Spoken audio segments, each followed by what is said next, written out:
Para los arqueólogos, el paisaje del pasado lo pintan los objetos que han quedado abandonados. Los tesoros de la tumba del rey Tutankamón, las imponentes torres de los imponentes palacios griegos de Cnosos y los relieves de piedra y cerámica que muestran enormes riquezas y guerras interminables. Este era el mundo antiguo del año 1300 a.C., la Edad de Bronce, llamada así por la metalurgia de sus armas. Desde Egipto hasta el Mar Negro, el mundo antiguo era una amalgama de naciones dispares y poderosas, dominadas por reyes y sus ejércitos.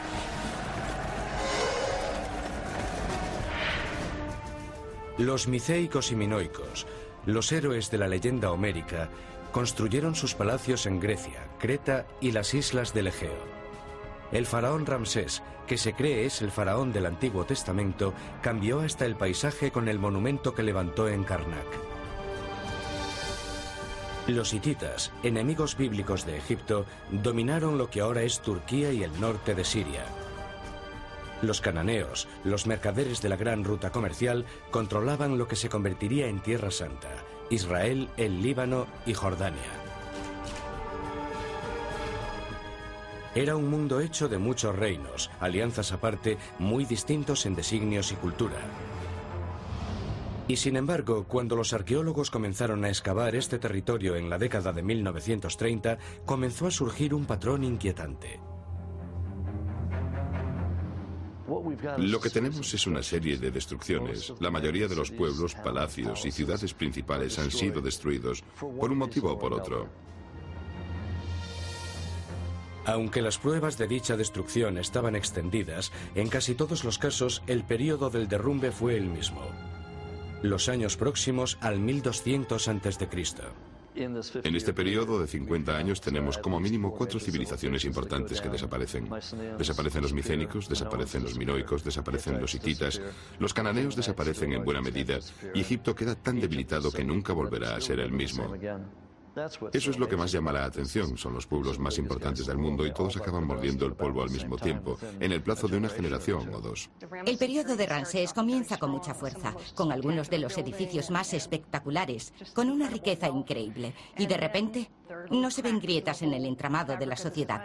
Económicamente, en la religión, se ve que las cosas empiezan a ir mal. En el reinado de Ramsés III, la inflación es tremenda.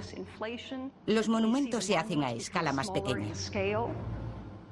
También surgen enormes problemas económicos con la base para recaudar impuestos del país porque la mayoría de las tierras que los pagaban ya no aparecen en las listas de impuestos. Mucha gente cree que a partir de esta época los egipcios ya no tienen la confianza en sí mismos que tenían ante los dioses. Vemos un nuevo tipo de peticiones a los dioses. Hay oraciones que piden, por favor, Dios, ayúdame, algo que nunca antes habíamos visto.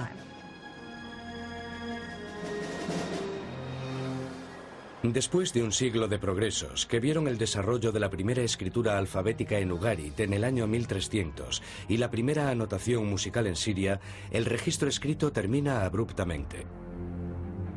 Lo que sigue recibirá un nombre inquietante: la Edad de las Tinieblas.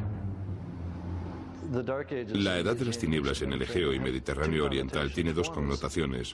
Una es por los antiguos, que perdieron la mayoría de los elementos distintivos de la civilización. Se llama así en parte porque la civilización tal y como la conocemos desaparece durante un par de cientos de años. En Grecia se olvidan de cómo se escribe, olvidan cómo hacer grandes edificios, la arquitectura masiva, y son necesarios 200 o 300 años para salir de esto. Pero también es una Edad de las Tinieblas para nosotros.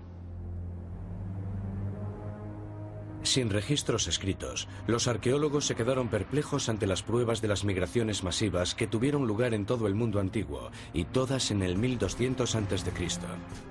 En la isla de Creta, los comerciantes y los mercaderes abandonaron sus asentamientos costeros, moviéndose hacia las tierras montañosas trabajadas por agricultores y pastores. En el Istmo Norte, en la zona que queda a mis espaldas, parece que no hubo asentamientos. O quizás algunas aldeas aquí y allá en el período micénico. La población es escasa. En el siglo XII la población aumenta considerablemente. Pero ¿de dónde procede dicha población y por qué? No está del todo claro. La destrucción de las ciudades que dejaron al huir aporta un mudo testimonio de que no se trató de un éxodo pacífico. Puede resultar muy difícil determinar la causa de una destrucción. Al excavar resulta muy claro que algo ha sido destruido. Hay fuego, hay cenizas, hay madera quemada, hay esqueletos, pero ¿qué fue lo que provocó tanta destrucción?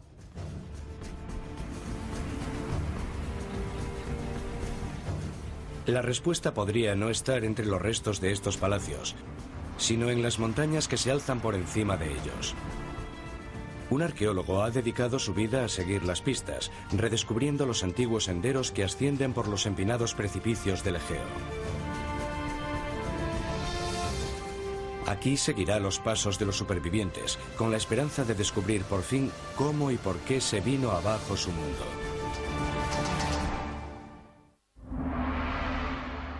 Durante décadas supuso un misterio el repentino derrumbe de los grandes palacios y ciudades costeras del mundo antiguo en el año 1200 a.C. ¿Qué pudo haberlo provocado? La mayoría de los investigadores excavaron las ruinas de las poderosas ciudades en busca de pistas, pero la verdadera prueba aparecería más al interior, en las lejanas montañas y valles de las islas del Egeo, donde los humildes pastores y agricultores cultivaron cebada, lentejas y olivos.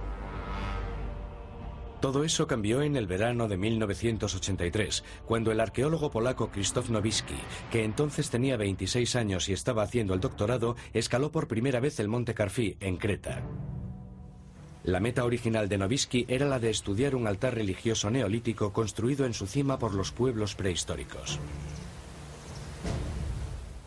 Pero una vez allí, a casi 1250 metros por encima del nivel del mar, Nowicki se quedó fascinado ante otro grupo de ruinas. Una aldea en la cima de la montaña que había sido parcialmente excavada y abandonada por el afamado arqueólogo británico John Pendlebury en la década de 1930.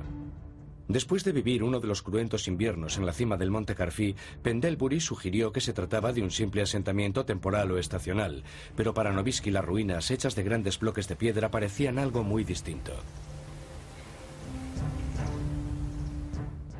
Lo interesante de las casas de Carfi es que están muy bien construidas. Esta forma de construcción sugiere que esta gente estaba dispuesta a vivir en la aldea mucho tiempo y que eran casas permanentes.